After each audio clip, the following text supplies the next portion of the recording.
जजनाथ प्लाने तुम मो YouTube channel lipo classes को स्वागत। तो आज वीडियो प्लाने देखिए कि +3 third semester political science honours major 5 paper. तो मेजर 5 पेपर आम यूनिट 2 रो 2 मार्क क्वेश्चन गुड आज आम करवा ताले डी नगरी चल पे क्लास टू स्टार्ट करवा और 2 मार्क क्वेश्चन गुड आज आम आलोचना करवा।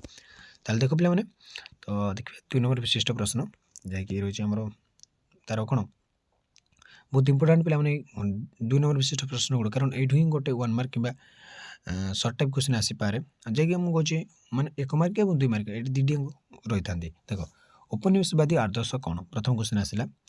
तो उपनिवेशवाद एक प्रकार धारणा जहाँकि एक विकसित राष्ट्र वाणिज्य संपर्क काल में विभिन्न देश मानक राजनीतिक क्षमता दखल करने प्रक्रिया बुझे गोटे विकसित राष्ट्रटे कौन ना वाणिज्य संपर्क आड़ में जमी इंग्लैंड से कौन वाणिज्य करने भारत को आसाला कि वाणिज्य करने आड़ से कौन ना देश मानकर कौन राजनीतिक क्षमता को से दखल करने प्रक्रिया को बुझे आम कह कौन उपनिवेशवाद।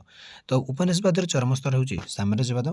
यूरोप महादेश समृद्ध राष्ट्र माने विश्वर विभिन्न भाग में वाणिज्य कारोबार करने सहित सेठारे शासनतंत्र को निज हाथ नहीं प्रभुत्व विस्तार करते या उपनिवेशवादी आदर्श बोली आम कह कौन जो यूरोपीय राष्ट्र माने है यूरोपीय महादेश जो समृद्ध राष्ट्र माने थे से अन्य देश जाई वाणिज्य करने आड़ जाते कि सेठार राजनीतिक क्षमता निजे हासिल करने जहाँ को आम कह कौन ना वाणिज्यिक सॉरी जहाँ को आम कह कि उपनिवेशवादी आदर्श है। तो तापर देखले पे आम किपर भाव में कौन उपनिवेशवाद आदर्श क्या कहुए देखिए भारत उपनिवेशवाद प्रभाव कौन है। तो तार प्रभाव कौन पड़ता भारत बहुत इंपोर्टाट क्वेश्चन पे यहाँ है भारत उपनिवेशवाद प्रभाव कौन यहाँ आमर कौन ना 5 मार्क भी बहुत इंपोर्टाट ये क्वेश्चन।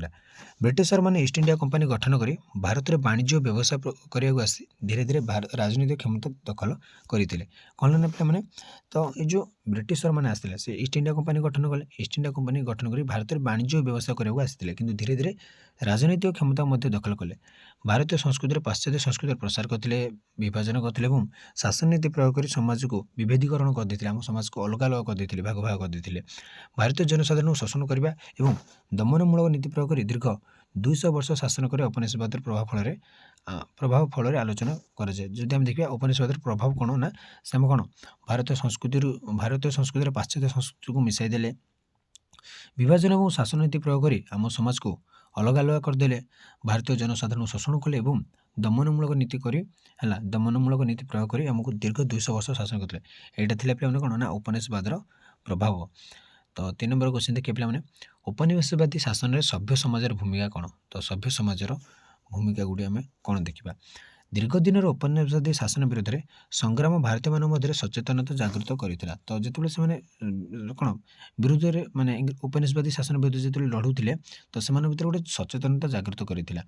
अनेक महान नेतृमंडली प्रचेषा केतक सामाजिक संगठन गठित हो कुसंस्कार पारंपरिक धारा को परिवर्तन कर जातीयतावाद स्रोत सामिल करने को से चेष्टा कले जो कुसंस्कार रही है जपरी आम कौन सतीदाह प्रथा बाल्य विवाह प्रथा तो एगुड़ सब कुसंस्कार चली से आम समाज में सेगुड़ कौन दूरे पारंपरिक धारा को किसी परिवर्तन कर जातीयतावाद बा निज देश को जो भल पाइबा तो आम कह जातीयतावाद तो निज जाति बा निज देश को भल पाइबा आम कहे जातीयतावाद तो से निज देश प्रति कि भल पाइबा तैयारी पार से चेष्टा करते जो राजा राममोहन राय द्वारा प्रतिष्ठित ब्राह्म समाज दयानंद सरस्वती द्वारा प्रतिष्ठित कौन आज समाज गोटे गोटे उदाहरण। तो ये गोटे गोटे सभ्य समाज जमी आम ब्राह्म समाज आज समाज तो ये समाज गठन कर आम भारतीय समाज कौन ना कुसंस्कार दूर करते जातीयतावाद प्रतिष्ठा बहुत बड़ भूमिका ग्रहण करते। तो आसला 4 नंबर क्वेश्चन पे सांस्कृतिक और वर्णगत प्रभुत्व कौन थी से समय भारत में उपनिवेशवादी शासन समय पाश्चात्य संस्कृतिर प्रभाव समाज को कलुषित कला। तो भारत समाज को कलुषित बा कौन प्राय खराब करदेला किए ना पाश्चात्य संस्कृति पाश्चात्य शिक्षार प्रसार पाश्चात्य धर्म धारणा पाश्चात्य भाषा और पाश्चात्य चलनी भारतीय पारंपरिक संस्कृति को भूलुंठित करते माने पूरा हजि देला हजै देला भारतीय परंपरा को भारतीय संस्कृति को हजि देला से भली कला गोरा भेदभाव सामाजिक व्यवस्था को कलुषित करता। पाश्चात्य संस्कृति और वर्णगत विविधता भारतीय समाज में विभेद सृष्टि कर प्रमुख भूमिका ग्रहण करता। तो भारतीय समाज जो विभेद कला जो गोटे रही तो सेटा कौन वर्णगत नहीं संस्कृति नहीं जो विभेदता भारतीय समाज को कौन सब गोटे विभेद सृष्टि कर गोटे प्रमुख भूमिका ग्रहण करता सांस्कृतिक दृष्टि और वर्णगत दृष्टि से कौन भारतीय समाज अलग हो जाता कौन भाग भाग कि पढ़ी नुले वर्ण को नहीं କଳା ଗୋରାକୁ ନେଇକରି ଗୋଟେ ଭେଦଭାବ ସେମାନେ ସୃଷ୍ଟି କରୁଥିଲେ, ସଂସ୍କୃତିକୁ ନେଇକି ସେ ଭାଗ ଭାଗ କରିଦେଇଥିଲେ। ତ ସେଇଟା ତ କୃଷି କ୍ଷେତ୍ରରେ ଉପନିବେଶବାଦର ପ୍ରଭାବ ଦେଖିବାକୁ କମ୍ ପଡ଼ୁଥିଲା କୃଷି କ୍ଷେତ୍ରରେ। ଇଂରେଜମାନେ କେତେକ ନୀତି ଭାରତୀୟ ପାରମ୍ପରିକ କୃଷିକୁ ସ୍ଥାନ କରିଦେଇଥିଲା।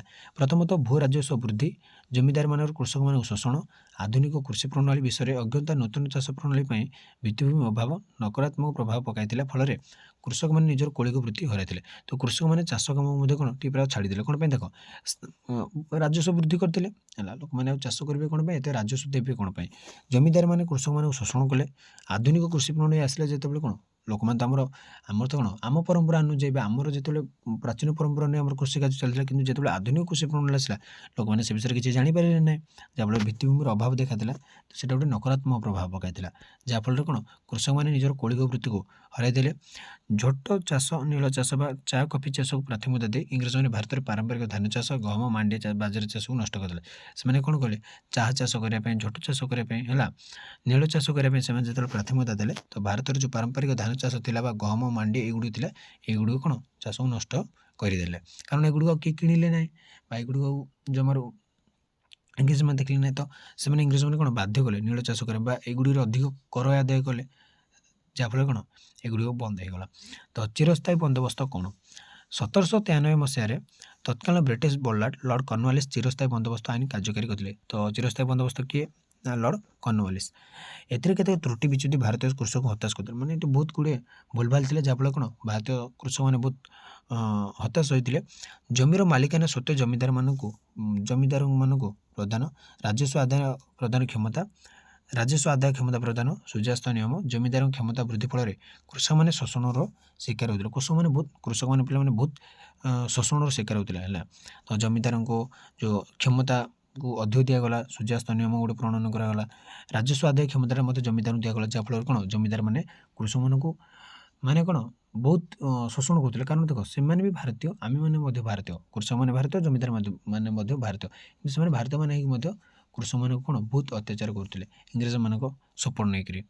ତ ଉପନିବେଶବାଦର ଶିଳ୍ପ ଉପରେ ପ୍ରଭାବ କ'ଣ ପଡ଼ୁଥିଲା ଦେଖିବା। କୃଷି ଉପରେ ଦେଖିଲେ, ଶିଳ୍ପ ଉପରେ ଦେଖିବା। ତ ଇଂଲଣ୍ଡରେ ଯେତେବେଳେ ଶିଳ୍ପ ବିପ୍ଳବ, ସେହି କାରଣରୁ ଉପନିବେଶ ରାଷ୍ଟ୍ରମାନଙ୍କଠାରୁ ବ୍ୟାପକ ଖଣିଜ ଦ୍ରବ୍ୟ ଏବଂ ମାନବ ସମ୍ବଳ ନିଜ ଦେଶକୁ ହସ୍ତାନ୍ତର କରୁଥିଲା। ମାନେ ବହୁତ ଗୁଡ଼ିଏ କଞ୍ଚାମାଲ, ବହୁତ ଗୁଡ଼ିଏ ମାନବ ବା ମନୁଷ୍ୟମାନଙ୍କୁ ନେଇ ସେ ତାଙ୍କ ଶିଳ୍ପରେ ଖଟାଇଥିଲା। ଭାରତରେ ଥିବା ପାରମ୍ପରିକ ଏବଂ କୌଳିକ ଶିଳ୍ପର ଅବନତି ଘଟିଲା। ଯେମିତି କୁଟିଳ ଶିଳ୍ପ ହେଲା, ହସ୍ତଶିଳ୍ପ, ଏଗୁଡ଼ା ସବୁ କ'ଣ ନା ତା'ର ଅବନତି ଘଟିଲା। କାରଣ ଲୋକମାନେ ତ ସବୁ କେଉଁଠିକି ଚାଲିଗଲେ, ଇଂଲଣ୍ଡକୁ ଚାଲିଗଲେ। ତ ତା ସହିତ କ'ଣ ଇଂଲଣ୍ଡର ଯେଉଁ ଦ୍ରବ୍ୟ ଗୁଡ଼ିକ ଭାରତରେ ଚାଲିଲା, ତ ଲୋକମାନେ ଆଉ ଏଇ ଦ୍ରବ୍ୟ ପିନ୍ଧିବାକୁ ଟିକେ ରାଜି ହେଲେନି। କେତେକ କ୍ଷେତ୍ରରେ ବ୍ରିଟିଶରମାନେ ଭାରତରେ ନୂତନ ଶିଳ୍ପ ପ୍ରତିଷ୍ଠା କରିଥିଲେ, କିନ୍ତୁ ଏହା ଭାରତୀୟମାନଙ୍କର ବିକାଶରେ ସହଯୋଗ କରିନଥିଲା। ସେମାନେ ଯେଉଁ ଶିଳ୍ପ ଗୁଡ଼ିକ ପ୍ରତିଷ୍ଠା କରିଥିଲେ ସେଇଟା ଭାରତୀୟମାନଙ୍କୁ କିଛି ସାହାଯ୍ୟ କରିନଥିଲା ବା କିଛି ସହଯୋଗ କରିନଥିଲା। ଭାରତରେ ଥିବା କୁଟିଳ ଶିଳ୍ପର ବିନାଶ ଘଟିଥିଲା।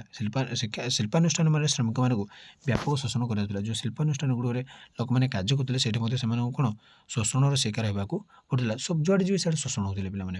ଏମାନେ ବହୁତ ଚାଲାକ ଥିଲେ ଇଂରେଜମାନେ, ମାନେ ଖଟଉଥିଲେ, କମ୍ ଟଙ୍କା ଦେଉଥିଲେ ବା ଖାଇବାକୁ ଦେଉନଥିଲେ, ଏମିତି ବହୁତ ଗୁଡ଼ିଏ ଅତ୍ୟାଚାର କରୁଥିଲେ। ତ ଟଙ୍କା ତ କ'ଣ ଭେଟି ଖଟଉଥିଲେ। ଇଂରେଜ ବେଳର ଭୂସଂସ୍କାର ଆଇନ ସବୁ କ'ଣ? ଦେଖ, ଉପନିବେଶବାଦର ଶାସନ ସମୟରେ କେତେକ ଭୂସଂସ୍କାର ଆଇନ କାର୍ଯ୍ୟକାରୀ ହୋଇଥିଲା। କୃଷି କ୍ଷେତ୍ରରେ ଉନ୍ନତି ପାଇଁ କେତେକ ଆଇନ କାର୍ଯ୍ୟକାରୀ ହୋଇଥିଲା ହେଲା। କୃଷି କ୍ଷେତ୍ରରେ ଯେପରି କର୍ଣ୍ଣୱାଲିସ୍‌ଙ୍କ ଚିରସ୍ଥାୟୀ ବନ୍ଦୋବସ୍ତ, ଜମିଦାରୀ ପ୍ରଥାର ପ୍ରଚଳନ, ରୟତୱାରୀ ବ୍ୟବସ୍ଥା, ମାଲୱାରୀ ବ୍ୟବସ୍ଥା, ଅଧିକ ରାଜସ୍ୱ ଆଦାୟ ପାଇଁ ସେ ସମୟରେ କାର୍ଯ୍ୟକାରୀ ହୋଇଥିଲା। ତ ଅଧିକ କେମିତି ରାଜସ୍ୱ ଆଦାୟ କରି ସବୁ ବ୍ୟବସ୍ଥା ଗୁଡ଼ିକ ସବୁ ଲାଗୁ କରାଯାଇଥିଲା, ଯାହାଫଳରେ କୃଷକମାନେ ସିଧାସଳଖ ଶୋଷଣର ଶିକାର ହେଉଥିଲେ। ତ ଭୂସଂସ୍କାର ଆଇନ ସବୁ କ'ଣ ଥିଲା, ଆମେ କ'ଣ ଦେଖିବା ନା ଚିରସ୍ଥାୟୀ ବନ୍ଦୋବସ୍ତ, ଜମିଦାରୀ ପ୍ରଥାର ପ୍ରଚଳନ। ସେଟା ଜମିଦାରୀ ପ୍ରଥାଟା ପ୍ରଚଳନ କଲେ ସେହି ସମୟରେ କ'ଣ ପାଇଁ ନା ଅଧିକ ରାଜସ୍ୱ ଆସିବା ପାଇଁ। ତା ସହିତ ରୟତୱାରୀ ବ୍ୟବସ୍ଥା, ମାଲୱାରୀ ବ୍ୟବସ୍ଥା ଏଗୁଡ଼ିକ ତ ସେ ସମୟରେ କ'ଣ ଗୋଟେ ନା କାର୍ଯ୍ୟକାରୀ ହୋଇଥିଲା। ଉପନିବେଶବାଦରେ ଏବଂ ପରିବେଶ ଉପରେ ପ୍ରଭାବ। ଉପନିବେଶବାଦର ପରିବେଶ ଉପରେ ପ୍ରଭାବ କ'ଣ ପଡ଼ୁଥିଲା ଦେଖିବା। ତ ଭାରତରେ ଉପନିବେଶବାଦ ଶାସନ ପ୍ରତିଷ୍ଠା ଦିନଠାରୁ ଇଂରେଜମାନେ ପରିବେଶ ଅବକ୍ଷୟ ପ୍ରକ୍ରିୟାର ଆରମ୍ଭ କରିଦେଇଥିଲେ। ଇଂରେଜମାନେ କ'ଣ ଆମ ଭାରତୀୟ ପରିବେଶକୁ ବା ଆମ ଭାରତର ଜଙ୍ଗଲକୁ ପୁରା ସେମାନେ ଖାଇ ଦେଇଥିଲେ। ପିଲାମାନେ ବ୍ୟାପକ ଶିଳ୍ପାୟନ କରୁଥିଲେ, ବହୁତ ଗୁଡ଼ିଏ ଶିଳ୍ପ ପ୍ରତିଷ୍ଠା କରୁଥିଲେ, ଜଙ୍ଗଲ କାଟି ସେ ଜଙ୍ଗଲ କ୍ଷୟ କରିଥିଲେ। ପ୍ରାକୃତିକ ସମ୍ପଦର ଅନାବଶ୍ୟକ ବ୍ୟବହାର ପରିବେଶ ଉପରେ ନକାରାତ୍ମକ ପ୍ରଭାବ ପକାଇଥିଲା। ସେମାନେ ଅର୍ଥନୈତିକ ଶୋଷଣ ପ୍ରାଧାନ୍ୟ ଦେଇ ପରିବେଶ ନଷ୍ଟ ପାଇଁ ସମସ୍ତ ପ୍ରକାର କାର୍ଯ୍ୟ କରୁଥିଲେ। ଜଙ୍ଗଲ କାଟି ଦେଉଥିଲେ, ବିଭିନ୍ନ ପ୍ରକାର କ'ଣ ମାନେ କ'ଣ ମୂଲ୍ୟବାନ ଦ୍ରବ୍ୟ ଗୁଡ଼ିକୁ ତାଙ୍କ ନିଜ ଦେଶ ବୋହି ନେଉଥିଲେ କଞ୍ଚାମାଲ ଭାବରେ। ମାନେ ଜଙ୍ଗଲରୁ ଅନେକ ଗୁଡ଼ିଏ ପଦାର୍ଥ ନିଜ ଦେଶ ବୋହି ନେଉଥିଲେ। ବ୍ୟାପକ ଶିଳ୍ପାୟନ ଏବଂ ଖଣି ଖନନକୁ ପ୍ରାଧାନ୍ୟ ଦେଇ ପରିବେଶକୁ ନଷ୍ଟ କରିବାକୁ ଲାଗିଗଲେ। ବହୁତ ଗୁଡ଼ିଏ ସେମାନେ ଭାରତର କ'ଣ କ୍ଷତି କରିଛନ୍ତି।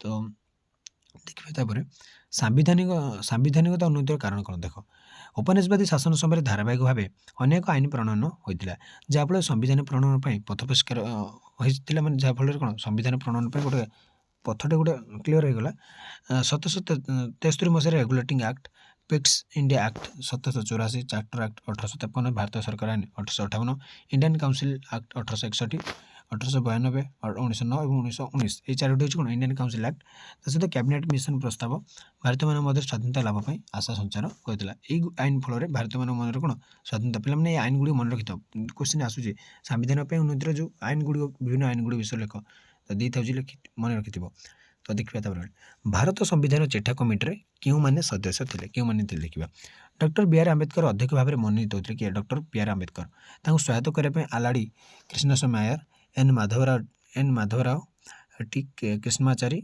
गोपाल कृष्ण अयंगर के एन मुंशी मोहम्मद सदुल और बी एन राव कमिटर सदस्य थे ये कमिटी 1940 मसीहा डिसेम्बर मास 9 तारिख में पाखापाखि 2 वर्ष 11 मास 18 दिन भितर कार्य समाप्त कर संविधान प्रणयन सभार या गृहीत करने प्रदान करते जैकि से दिन यह गृहीत होता तो ये सदस्य थे अध्यक्ष थे किए ना आम डॉक्टर बी आर आंबेडकर तो संविधान प्रणयन सभा कौन देख ना कैबिनेट मिशन प्रस्ताव अनुसार जो कैबिनेट मिशन प्रस्ताव है संविधान प्रणयन सभा गठन पर निर्वाचन अनुष्ठित होता गोटे निर्वाचन होता कौन पर ना संविधान प्रणयन सभा पे तो ये मोट सदस्य संख्या 399 जातीय कांग्रेस को 212 जन मुस्लिम लीग को 73 जन और अन्य 11टी आसन हासिल करते देश विभाजन पर मुस्लिम लीग इस्तीफा यार संख्या को 229 सीमित रखी जो 399 थे 229 को चली जाता तो ये भाव में संविधान प्रणयन सभा